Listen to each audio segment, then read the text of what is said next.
sad message that there was a man overboard at Team Scallywag. Well, very sad moments here in Mafre after the devastating news came from Scallywag yesterday, and just to say that our thoughts are with the Scallywag crew and all John's family. Just wish for the best for them from now. I think as a team, within Team Axel Nobel and on board, everyone feels, wants to say their condolences to the family of John Fisher, or Fish as we know him better, and of course all his friends. But also we want to give some strength to the guys on board Scallywag and the whole team, of course, onshore. But personally, I know unfortunately how difficult it is in this situation, and the guys have to stick together, and I hope to see them safely on shore very, very soon. Unfortunately, John Fisher was lost, and it's absolutely devastating for everyone on board, and obviously morale's down, and everybody's really feeling for his friends, family, and all the teammates that he has on that boat, and we can't imagine the pain that they're all going through, and so our thoughts are really first and foremost with those guys, and the racing is really secondary at this point. Sailors of the Volvo Ocean Race fleet reacting to the sad news of the man overboard incident on Sunhunkai Scallywag involving crewmate John Fisher.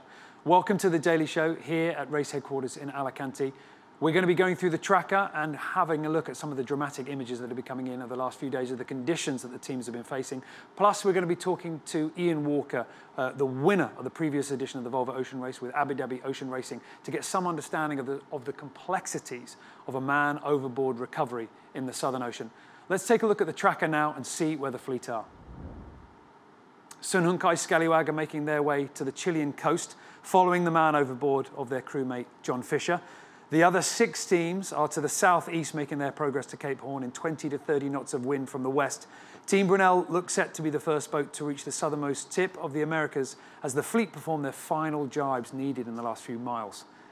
Bauer Becking and his crew is expected to round Cape Horn at 13:30 UTC tomorrow, with the rest of the teams following within the next 3 hours. This will mark the end of the Southern Ocean and an area that has seen the boats face seriously challenging conditions. The OBRs have been working tirelessly and, where possible, have sent us some dramatic images from the last few days as the sailors dealt with 50-knot squalls and huge seas.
incredible images of what the sailors and teams have had to deal with for the last few days in the Southern Ocean.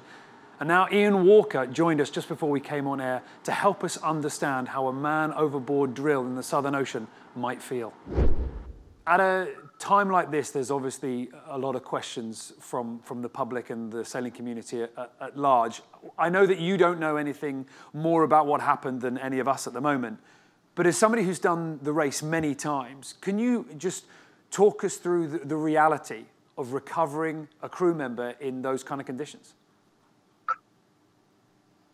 Well, first and foremost, just my heart and feelings go out to John's family, and I feel for everybody in the race right now. It is really, one family, and I feel part of that, even though I'm not in this race. It will be severely affecting everybody in the organisation and all the other boats and skippers, and one can't imagine what the guys and girls on Scallywag, let alone John's family, are going through. So.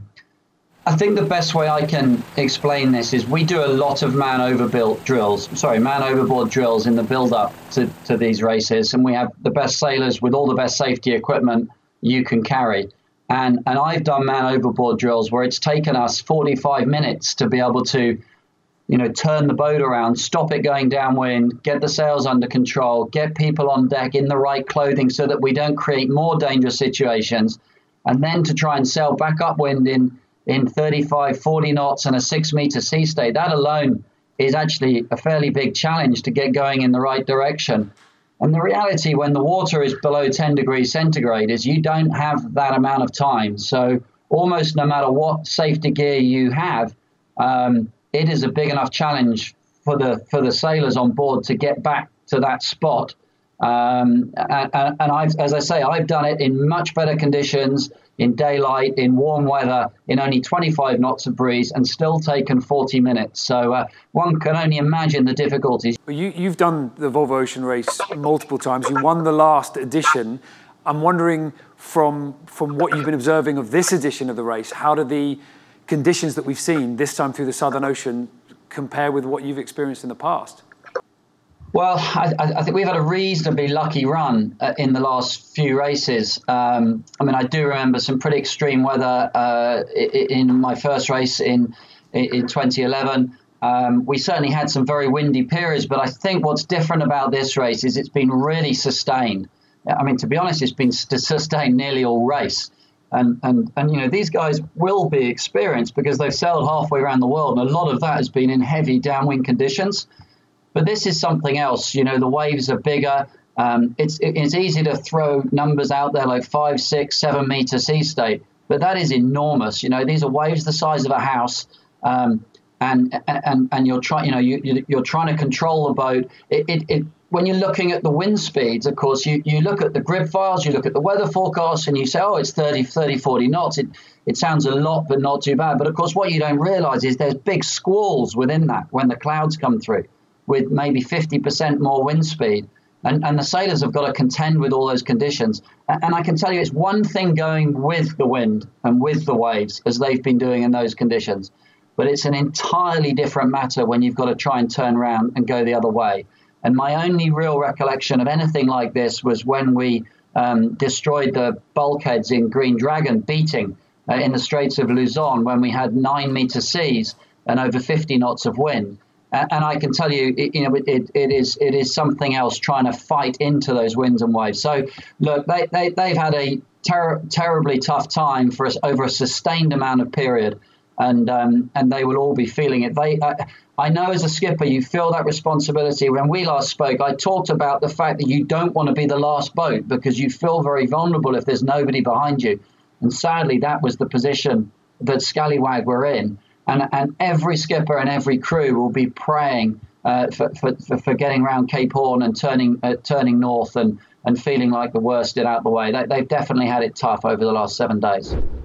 Ian Walker, winning skipper of the previous edition of the Volvo Ocean Race, with his thoughts as what we've all had to come to terms with from these dramatic moments in the Southern Ocean involving the man overboard of John Fisher on Sun Hun Kai's Scallywag.